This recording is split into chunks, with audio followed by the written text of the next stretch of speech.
Hello everyone, welcome back to my YouTube channel. आज हम बात करेंगे फुट एंड माउथ डिजीज़ के बारे में, जिसको हम खुरमुही भी बोल देते हैं या फिर हम इसको एप्थस फीवर भी बोल देते हैं। ओके, सो आज हम इस डिज़ीज़ के बारे में पढ़ेंगे। अब इसको खुरमुही या फिर इसको फुट एंड माउथ क्यों बोला गया है? क्योंकि ये ज़्यादा अफेक्ट ही फुट को और माउथ को करती है। ओके, इसलिए हमने इसको फुट एंड माउथ या खुरमुही बोला है। अब ये डिजीज़ है कैसी? हाईली कॉन्टेजियस वायरल डिजीज़ है। ओके, ये कोई बैक्टीरियल डिजीज़ नहीं है, ये एक वायरल डिजीज़ है। अब होती किन में है ये? Cloven footed animals. Cloven footed यानी कि जैसे कि कैसे खुर, जो जैसे काउज़ के खुर होते हैं, है ना, उन एनिमल्स में ज़्यादा होती है। काऊ के खुर जैसे गोट के, कैटल के, बफेलो के, शीप के। ओके, इनमें ज़्यादातर देखी जाती है ये। Cattle, buffalo, sheep, goat and pigs में कौन कौन इनसे ज़्यादा अफेक्ट होते हैं? इनसे ज़्यादातर क्रॉस ब्रीड्स या यंग कैटल, इंडिया वाले रीजन की अगर बात करें, इंडिया में ज़्यादातर अफेक्ट होते हैं। अगर मान लो ये डिज़ीज़ हो भी जाती है ना, तो फिर काफ़ी इकोनॉमिक लॉस देखा जाता है, बहुत ज़्यादा लॉस देखा जाता है। क्यों? क्योंकि मिल्क की भी क्या हो सकती है, फिर रिडक्शन हो सकती है। मीट देखो, जिस एनिमल को डिजीज़ हो जाती है ना उसका मिल्क लिया जाता है, ना उसका मीट बनाया जाता है। ओके, तो इकोनॉमिकली क्या हुआ? एक तरह का लॉस ही होगा। ठीक है, और क्या होगा? अगर मान लो किसी हम उन कैटल से काम करवा रहे थे, ओके, तो आप वो भी नहीं करवा पाएंगे, तो एक तरह आपका बहुत ही ज़्यादा इकोनॉमिकली लॉस देखने को मिलेगा आपको। जब विंटर एंड होती है ना, तब ये डिजीज़ ज़्यादा देखने को मिलती है हमें। ठीक है, फेब एंड मार्च वाले टाइम पे, at the end of winter. Okay, so अगर आपको पूछा जाता है कि ये डिज़ीज़ होती कब है, तो आप बता सकते हैं कि हाँ जी, विंटर के एंड वाले स्टेज में होती है। एंड वाला स्टेज आपको पता है, फेब एंड मार्च में। ठीक है, अब इस वायरस की अगर हम बात करें, कौन से वायरस की वजह से ये डिज़ीज़ होगी, तो वो वायरस का नाम है पाइकोरना वायरस। ठीक है, पाइकोरना वायरस की वजह से ये डिज़ीज़ होती है। अब ये फैलती कैसे है, हुई कैसे? तुम्हें पता तो लग गया कि हाँ वायरस से हुई है, बट अब ये स्प्रेड कैसे करेगी? देखो, मान लो अब एक ही चीज़ है, हमने इतने डिजीज़ पढ़े हैं, तो एक ही चीज़ पढ़ रहे हैं हम, उसमें ज़्यादा डिजीज़ होती किन से हैं? Through contaminated feed and water. ठीक है, गंदा खाना एंड गंदा पानी, उससे ये डिजीज़ होगी।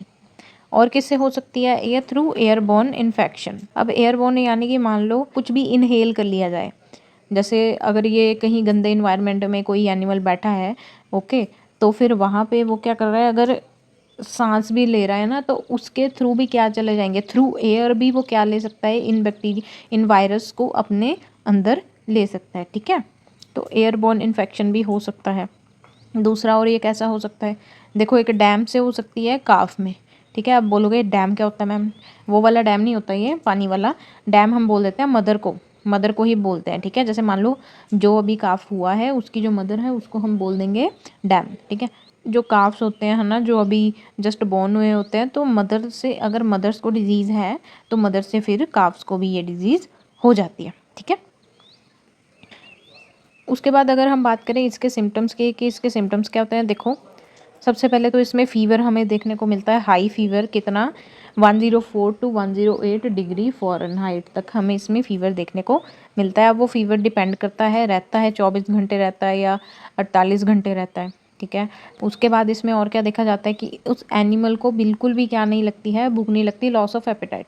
ठीक है, बाकी उसकी जो मिल्क यील्ड है वो भी क्या होती है? हमें कम नज़र आती दिखती है यहाँ पे। ठीक है, ड्रॉप इन मिल्क यील्ड। जो अब जो आएगा इसका मेन सिम्टम, देखो ये तो चलो बेसिक सिम्टम थे कि हाँ भूख नहीं लगेगी, फीवर ज़्यादा होगा, या फिर क्या होगी, उसको सलाइवेशन होगी, मतलब लार गिरना। ठीक है, ये सब चीज़ें तो नॉर्मल है, बट इसके जो मेन सिम्टम है, जिसकी वजह से इसका डिजीज़ का नाम फुट एंड माउथ पड़ा है, वो मेन सिम्टम कौन सा होगा? अब इसमें हमें क्या देखने को मिलता है? हमें इसमें ब्लिस्टर्स देखने को मिलते हैं या अल्सर्स देखने को मिलते हैं। ठीक है, अब ये ब्लिस्टर्स और अल्सर देखने को कहाँ मिलते हैं हमें? उसके, देखो कहाँ ये डिजीज़ कहाँ हो रही है? उसके फुट में और माउथ में। ठीक है, तो उसके माउथ में हमें देखने को मिलेंगे। उसके अलावा कभी कभी उसके मेमोरी ग्लैंड्स पे भी हमें देखने को मिलते हैं। ओके, उसके अलावा उसके टंग वाली रीजन पे भी देखने को मिलते हैं हमें। तो ये सारे जो एरियाज़ हैं, इसकी वजह से अफेक्ट हो जाते हैं इस वायरस की वजह से। अब आप लोग सोचो कि अगर उस एनिमल के माउथ में ब्लिस्टर हो रहे हैं, अल्सर हो रहे हैं, है ना, टंग पे, जीभ पे, ओके, तो फिर उस वजह से क्या वो खाना खा पाएगा अच्छे से? नहीं खा पाएगा, ठीक है। तो पेनफुल मैस्टिकेशन हमें देखने को मिलती है यहाँ पे इस डिज़ीज़ की वजह से, जो अल्सर्स हो गया है, ठीक है। उसको मैंने आपको बताया कि सिर्फ ये डिज़ीज़ उसके माउथ को अफेक्ट नहीं करेगी, उसके फूड को भी अफेक्ट करेगी, ठीक है। तो उसके फूड्स में भी हमें क्या देखने को मिलते हैं? यही वेसिकल्स और अल्सर देखने को मिलते हैं। उसके अलावा एनिमल में हमें क्या देखने को मिलती है? लेमनेस। लेमनेस यानी कि अब ऐसी कंडीशन आ जाएगी एनिमल में कि वो चल भी नहीं पाएगा, ओके। तो ऐसी कंडीशन हमें देखने को मिलती है यहाँ पे। उसके अलावा और क्या होता है? स्टैम्पिंग ऑफ फीट, यानी कि जो एनिमल होता है उसको क्या होती है? पेन भी होती है इन अल्सर्स में। अगर बात करें इसके डायग्नोस की, देखो किसी भी डिजीज़ को आप कैसे पहचान सकते हो? उसके साइन से, यानी कि उसके क्या क्या लक्षण देखने को मिल रहे हैं आप में उसको, उससे आप पहचान सकते हैं। और क्या कर सकते हैं आप? जैसे हमने बोला ना कि वेसिकल्स या अल्सर ब्लिस्टर हमें देखने को मिलते हैं इस डिजीज़ में, तो हम क्या ले सकते हैं? उसका सैंपल ले सकते हैं, उस पर टेस्ट कर सकते हैं, ओके। सीरोलॉजिकल टेस्ट परफॉर्म कर सकते हैं, या फिर वायरस को अलग से आइसोलेट करके टेस्ट कर सकते हैं, ठीक है। तो इन ऐसे हम क्या कर सकते हैं? एक डिज़ीज़ को डायग्नोस कर सकते हैं। सो इनके द्वारा हम डिटेक्ट कर सकते हैं एक डिज़ीज़ को। अब बात करेंगे इसके ट्रीटमेंट की, कि इसका ट्रीटमेंट कैसे कर सकते हैं हम इस डिज़ीज़ का। देखो, एक तो हम इसको एंटीबायोटिक्स दे सकते हैं, जैसे कि ऑक्सीटेट्रासाइक्लिन हो गई, पेनिसिलिन हो गई, ओके। तो ऐसी दवाइयाँ हम इसको दे सकते हैं। देखो, अब इसके माउथ वाला रीजन और फुट वाला रीजन अफेक्टेड है, तो हम उसको क्या करेंगे? प्रॉपरली क्लीन करेंगे। सो इसके हम माउथ वाले रीजन में क्या अप्लाई करेंगे? बोरोग्लिसरीन का पेस्ट अप्लाई करते हैं, या फिर हम इसके फुट को और किससे वॉश करते हैं? हम कॉपर सल्फेट सोल्यूशन से वॉश करते हैं, ठीक है। और इसको एंटीबायोटिक्स दी जाती है, जो हमने बात की ऑक्सीटेट्रासाइक्लिन एंड पेनिसिलिन। तो ऐसी मेडिसिन हम इसको दे सकते हैं। उसके बाद कंट्रोल देखो कैसे कर सकते हैं आप इसका। इसकी जो पहले जिस भी एरिया में ये एनिमल रह रहा होगा, तो वो एरिया बिल्कुल इसका साफ़ सुथरा होना चाहिए।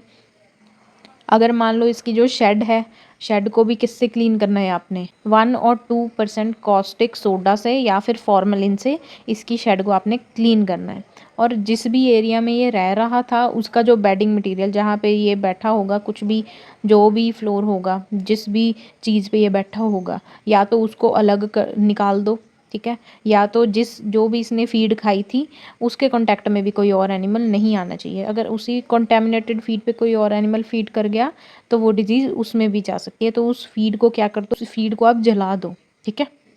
अगर आप उसको फेंक नहीं सकते, क्योंकि आप उसको फेंक देंगे तो उस पर कोई और फीड किया, उसको भी ये डिजीज़ हो जाएगी, ठीक है। बाकी एनिमल्स को कहीं जाने मत दो, क्योंकि ये जहाँ भी जाएंगे इनके सलाइवा से, ठीक है, या फिर कहीं भी ये जाएंगे, जिस एरिया में ये बैठेंगे, खाएंगे, पिएंगे, तो उससे भी ये डिज़ीज़ फैल सकती है। तो उस चीज़ का भी हमने क्या करना है? कंट्रोल करना है, ओके। सो जिस एनिमल को ये डिज़ीज़ हो गया, उसको सबसे पहले क्या कर दिया जाए? आइसोलेट कर दिया जाए, तो बहुत ज़्यादा हम प्रिवेंशन कर सकते हैं, इस डिज़ीज़ को होने से रोक सकते हैं अर्ली एज में। तो ये डिज़ीज़ थी जो आज हमने पढ़ी। कौन सी डिज़ीज़ पढ़ी आज हमने? FMD। सो आई होप ये डिज़ीज़ आपको क्लियर होगी। क्लियर नहीं होती तो आप इसके अनदर नेम तो एटलीस्ट याद रख सकते हैं, खुरमुही, यानी कि खुर और मुंह में इसके क्या हो जाते हैं? अल्सर्स और लेजन्स देखने को मिलते हैं हमें। तो आई होप ये जो डिज़ीज़ है आपको क्लियर होगी सभी को। अगर आपको कुछ क्वेश्चन या क्वेरी है तो आप लोग कमेंट सेक्शन में पूछ सकते हैं। So thank you so much. अगर वीडियो अच्छी लगे तो लाइक और सब्सक्राइब कर सकते हैं आप लोग। Thank you.